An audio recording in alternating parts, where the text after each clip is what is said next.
Hey guys, Mika here, and I'm bringing you a very fantastic custom tenor size pole sans ukulele. And like I mentioned in past videos, it's been quite a while since I talked about pole sans ukuleles. They don't come around very often, but when I get them, it's always a fun little treasure hunt on what I'm going to discover looking at it.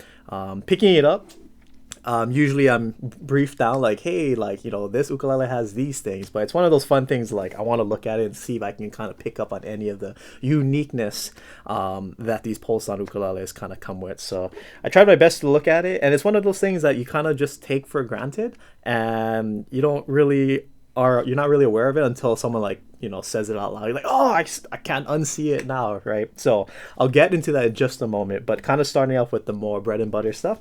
This is a sinker redwood top, beautiful, nice curls on the front.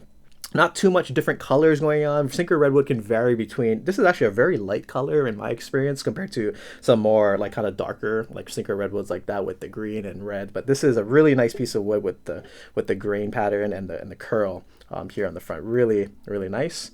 And then here on the sides and back is one of the more prized of the many other things happening for this uke. But believe it or not, all that curl, I guess it can exist on black and white ebony. I did not really think that it's a thing because ebony wood is more kind of, I guess, straightforward. You just don't think you can have the curls of like walnut wood or koa wood, but it's incredible to see how apparent and distinct these grain patterns and the curls are right here. And then again, the strikingness of all the blackness coming up forward and those stripes and then the white parts of the black and white ebony. It's just a phenomenal piece of black and white ebony here on the sides, or sorry, on the back, and then here around the sides. Again, very striking, very apparent, with this nice little side sound port here, and as well as on this side.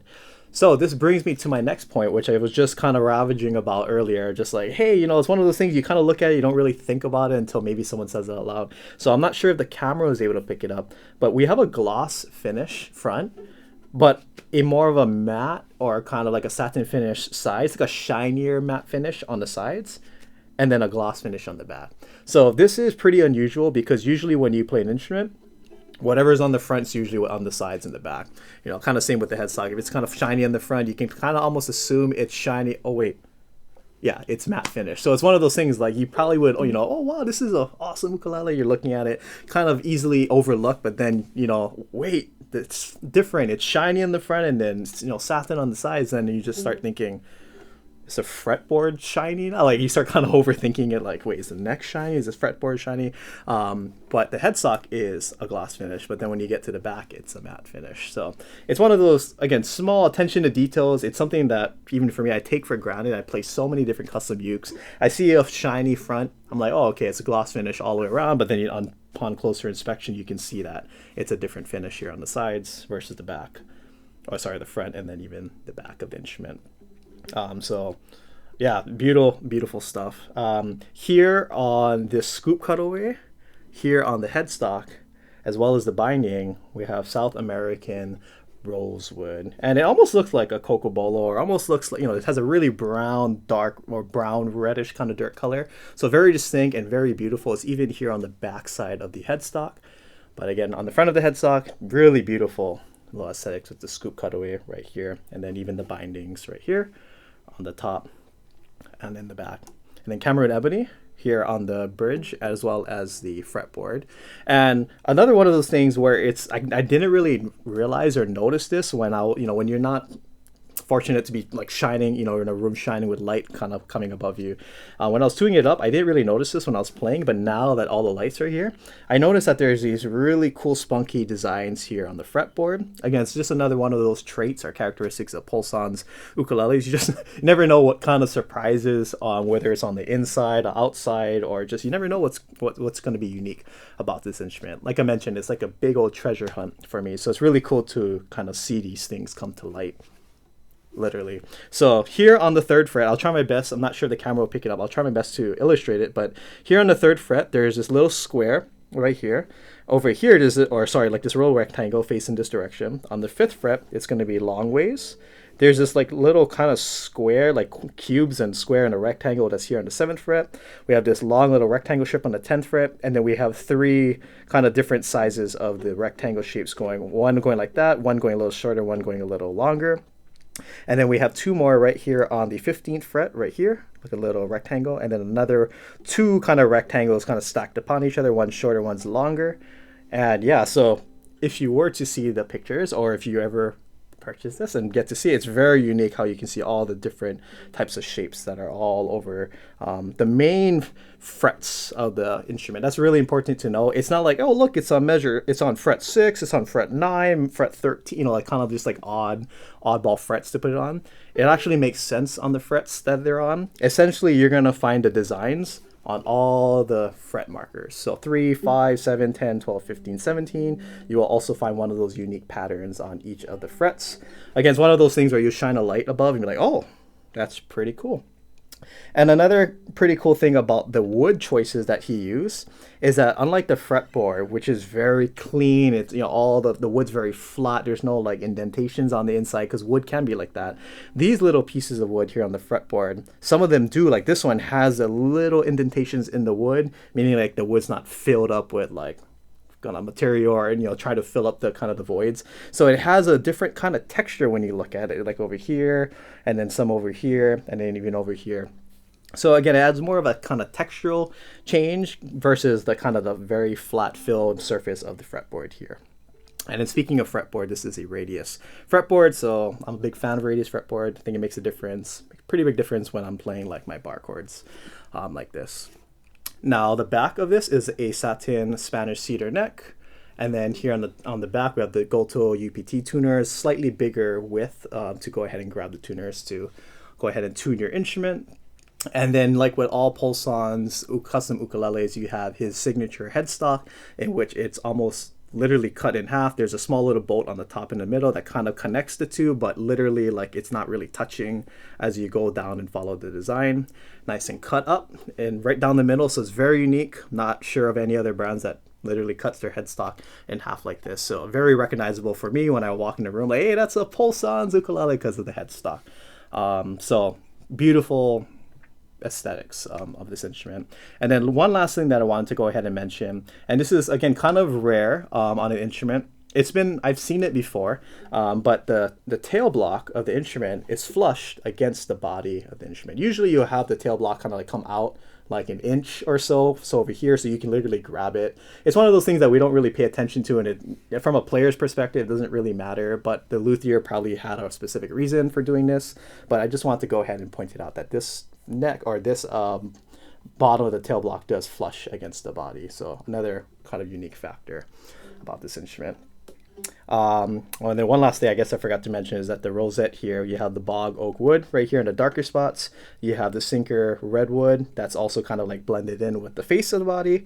And then this is the black mother of pearl right here. So all in all, beautiful instrument. Again, lots of nice little treasures scattered throughout all of the instrument. And another big treasure about this is the more obvious one, is the sound. I was being very careful not to activate any of the strings, so you can hear this nice big vibrant F chord. But this instrument is just so warm, so inviting, so just easy on my ears.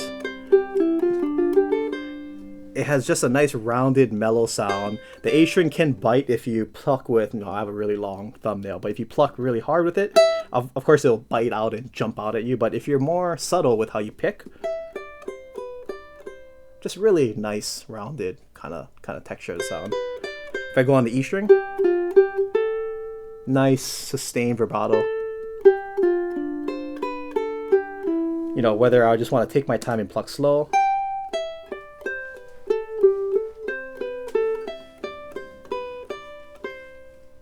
beautiful, all the way up the fretboard on the 10th and 12th fret.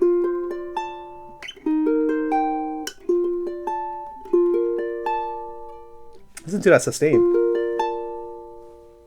Just nice, warm. Even this really dissonant, just not so pretty sounding chord in a vacuum, just has such a nice, beautiful, just resonance.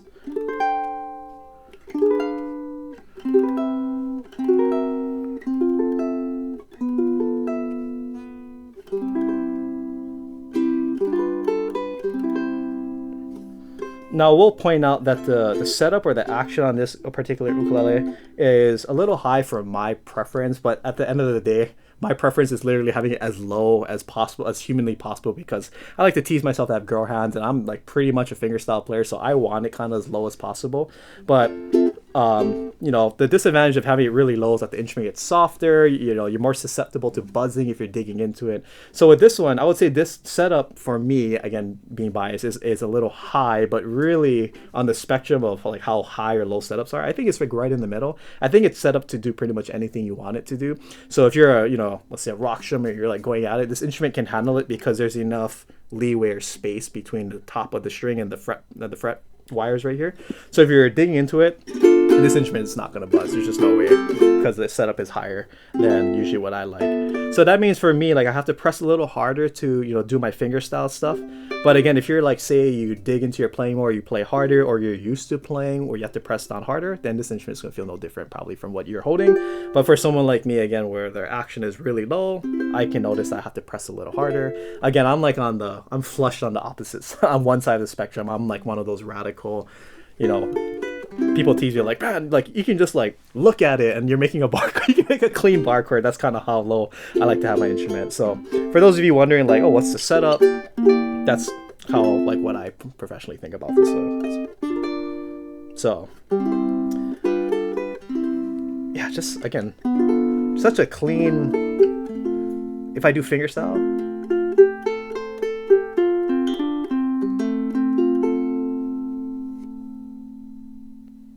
it just keeps going. So if you want to play some Hawaiian music on this,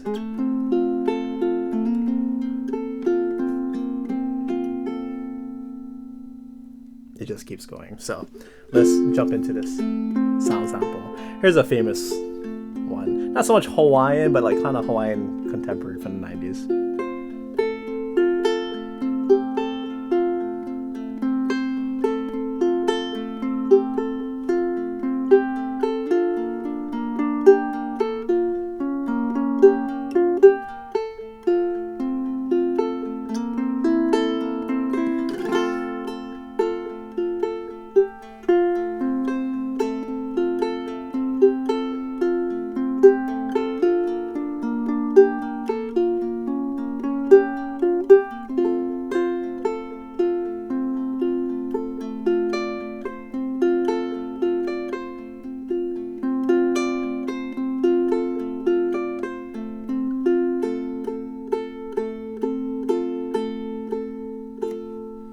So you can see that's Brada is his White Sandy Beach. Just beautiful. It has such a nice, inviting sound. I keep repeating myself because that's just really like, it's just so pleasant to my ears. I don't know, maybe my ears are weird or anything, but like, it just sounds so inviting. Doesn't sound muddy, but it doesn't sound too like punchy or too much treble. Just a nice balance. Let's take it up.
So you can, as you can tell, just very beautiful finger style that can come out. I'm talking about the ukulele, not myself. Just beautiful sounds that can come out of this instrument. So.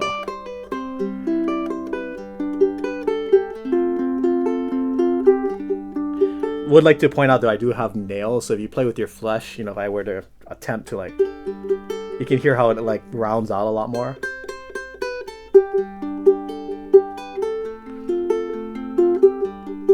So this is what it sounds like with not using my nails.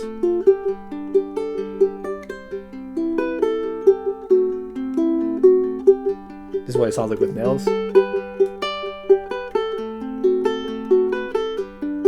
And then flesh.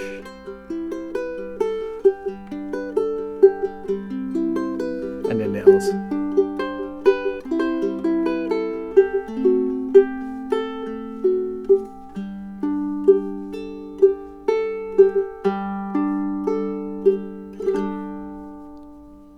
Just want to keep playing this ukulele. So, what would this ukulele sound like with some strumming? Here we go. Keep it nice and simple.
Check it out.